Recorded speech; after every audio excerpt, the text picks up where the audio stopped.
Mission life P3 की अवधारणा को मजबूत करेगा। P3 यानी प्रो प्लेनेट पीपल। आज हम एक ऐसी दुनिया में जी रहे हैं जहां इस बात की चर्चा रहती है कि कौन किस देश या गुट के साथ है और कौन किस देश या गुट के खिलाफ है। लेकिन मिशन लाइफ धरती के लोगों को प्रो प्लेनेट पीपल के तौर पर जोड़ता है, उनको अपने विचार से समाहित करता है, एक कर देता है। ये लाइफस्टाइल ऑफ द प्लेनेट, ये lifestyle of the planet, for the planet and by the planet की मूल सिद्धांत पर चलता है।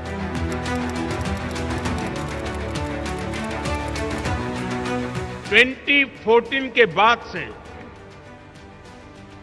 ग्रीन एनर्जी को लेकर भारत का कमिटमेंट और भारत के प्रयास पूरी दुनिया को देख रहे हैं। बीते 9 वर्षों में भारत में रिन्यूएबल एनर्जी कैपेसिटी करीब 70 गीगावाट से बढ़कर करीब 170 गीगावाट हो चुकी है। इसमें भी सोलर पावर कैपेसिटी 20 टाइम्स से ज्यादा बढ़ी है। आज भारत विंड पावर कैपेसिटी के मामले में दुनिया में चौथे नंबर पर है। हम इस दशक के अंत तक 50% नॉन फोसिल फ्यूल कैपेसिटी का लक्ष्य लेकर चल रहे हैं। हम बायोफ्यूल पर, इथेनॉल ब्लेंडिंग पर बहुत तेजी से काम कर रहे हैं। बीते 9 वर्षों में पेट्रोल में इथेनॉल ब्लेंडिंग को हम 1.5% से बढ़ाकर 10% कर चुके हैं। अब हम 20% इथेनॉल ब्लेंडिंग के लक्ष्य की तरफ बढ़ रहे हैं।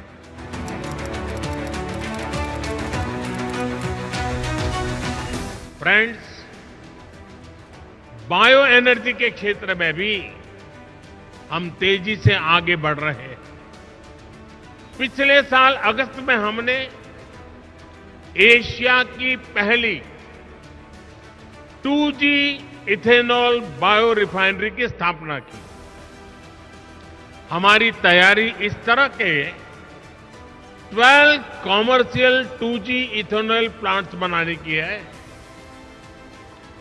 सस्टेनेबल एविएशन फ्यूल और रिन्यूएबल डीजल की कॉमर्शियल उपयोगिता की दिशा में भी हमारे प्रयास जारी है।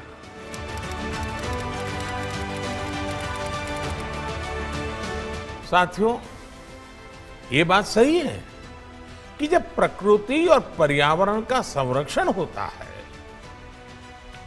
तो हमारा भविष्य भी सुरक्षित होता है। विकास और समृद्धि के रास्ते भी खुलते हैं।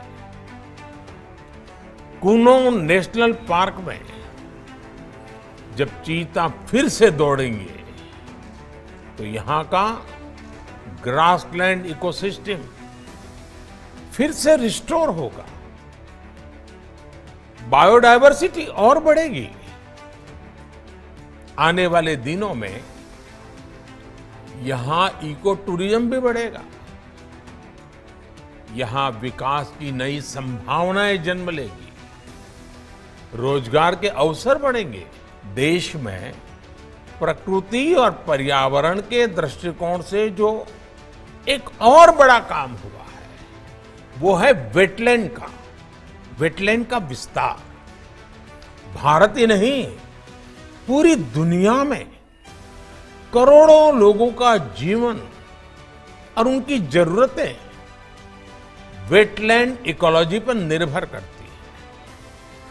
आज देश में 75 वेटलैंड्स को रामसर साइट्स के रूप में घोषित किया गया है, जिनमें 26 साइट्स पिछले 4 वर्षों में ही जोड़ी गई हैं।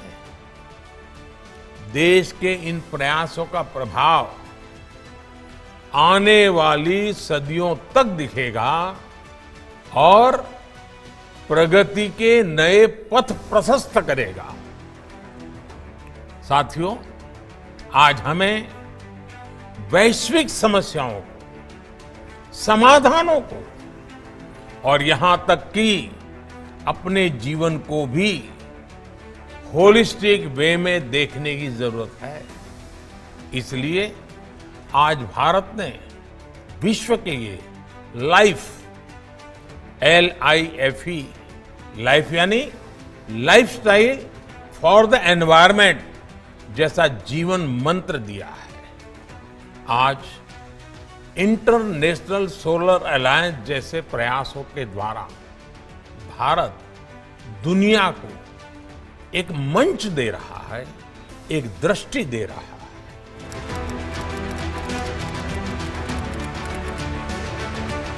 अब आप देखते हैं टेक्नोलॉजी का उपयोग हो रहा है। परिवेश पोर्टल आप सबने देखा होगा। परिवेश पोर्टल पर्यावरण से जुड़े सभी तरह के क्लियरेंस के लिए सिंगल विंडो माध्यम बना है। ये ट्रांसपेरेंट भी है और इससे अप्रूवल के लिए होने वाली भागदौड़ भी कम हो रही है।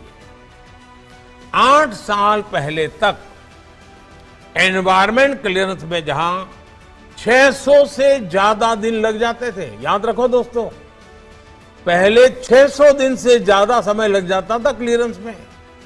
आज टेक्नोलॉजी की मदद से उससे ज्यादा अच्छे ढंग से, साइंटिफिक तरीके से काम होता है और सिर्फ 75 दिन के अंदर काम पूरा हो जाता है। पर्यावरण स्वीकृति देने में हम नियमों का भी ध्यान रखते हैं और उन क्षेत्रों के लोगों के विकास को भी प्राथमिकता देते हैं। यानी ये इकोनॉमी और इकोलॉजी दोनों के लिए विन विन सिचुएशन होती है।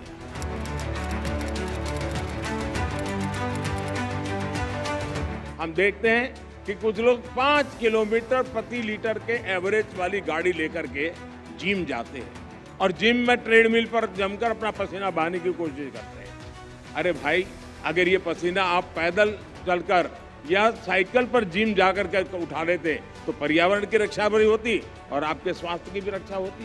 भारत में हमने कुछ साल पहले देशवासियों से ज्यादा LED बल्ब इस्तेमाल करने के लिए आग्रह किया था। मकसद ये था कि लोग को बिजली का बिल कम हो, बिजली का कम खर्च हो और पर्यावरण की भी रक्षा हो। सरकार ने LED बल्ब की एक योजना शुरू की और देश का प्राइवेट सेक्टर भी इसमें भागीदार हो गया।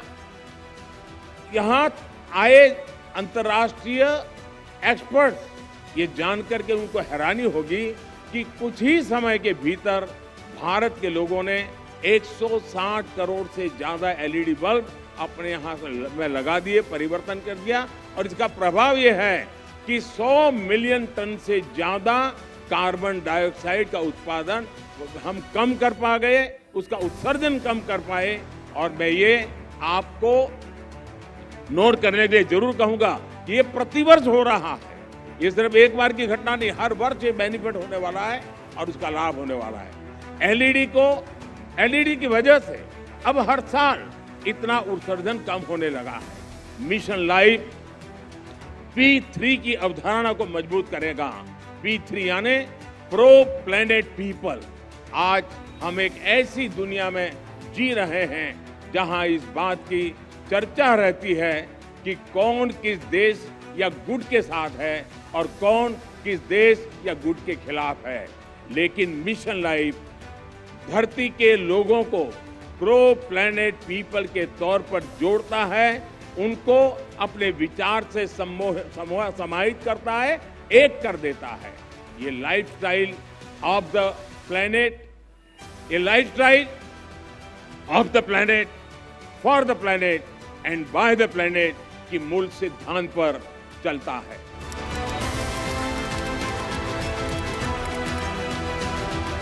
आज पूरे देश में गोवर्धन योजना भी चल रही है। ये गोबर सहित खेती से निकलने वाले कचरे को कंचन में बदलने का अभियान है। हमारे जो डेयरी प्लांट है वे गोबर से पैदा होने वाली बिजली से ही चले, इसके लिए भी प्रयास किए जा रहे हैं।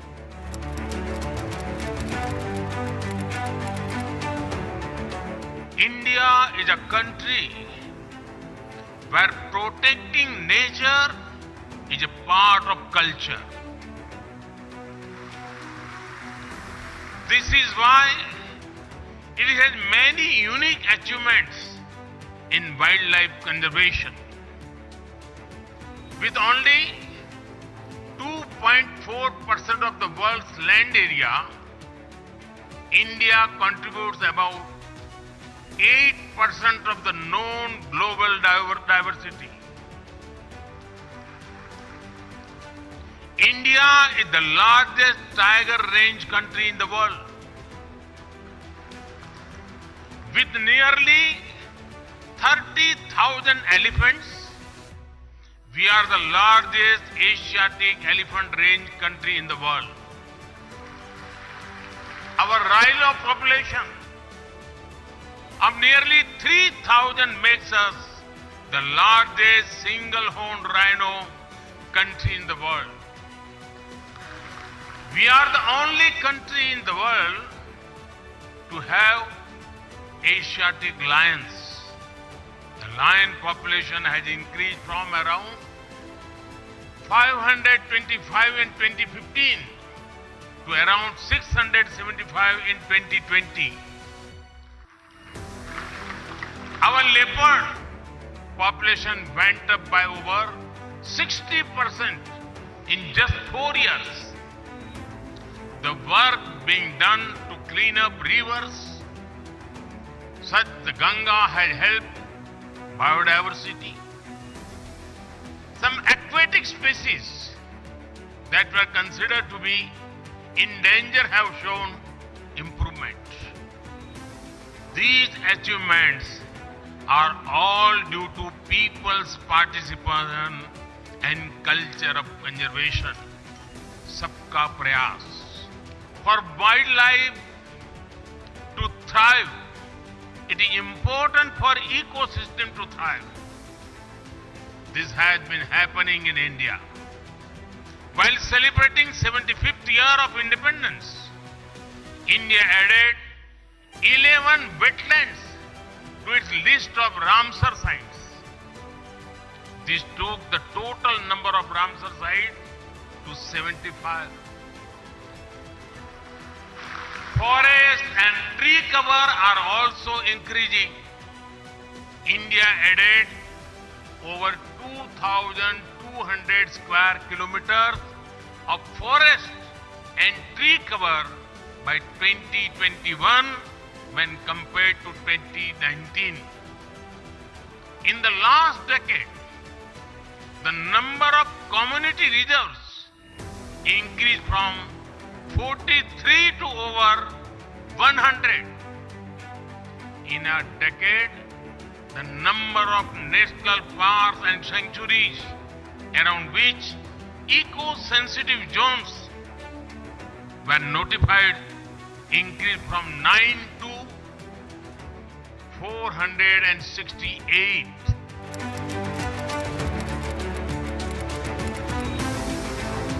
ग्रीन ग्रोथ और एनर्जी ट्रांजिशन के लिए भारत की रणनीति के 3 मुख्य स्तंभ रहे हैं।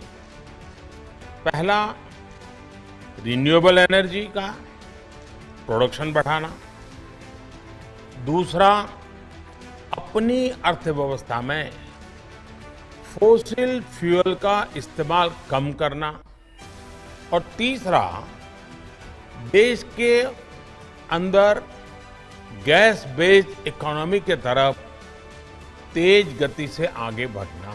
2014 के बाद से ही भारत मेजर इकोनॉमीज में रिन्यूएबल एनर्जी कैपेसिटी एडिशन में सबसे तेज रहा है। हमारा ट्रैक रिकॉर्ड बताता है कि रिन्यूएबल एनर्जी रिसोर्सेज को लेकर भारत जो लक्ष्य तय करता है उसे समय से पहले पूरा करके दिखाता है।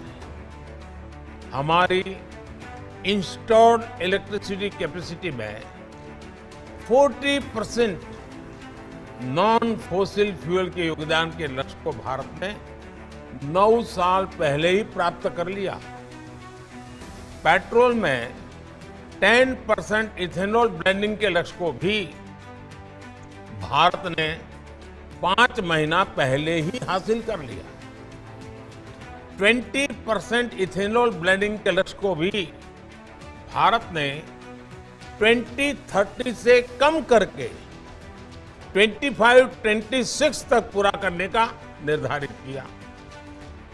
वर्ष 2023 तक 500 gigawatt non fossil based electricity capacity हासिल करके रहेगा।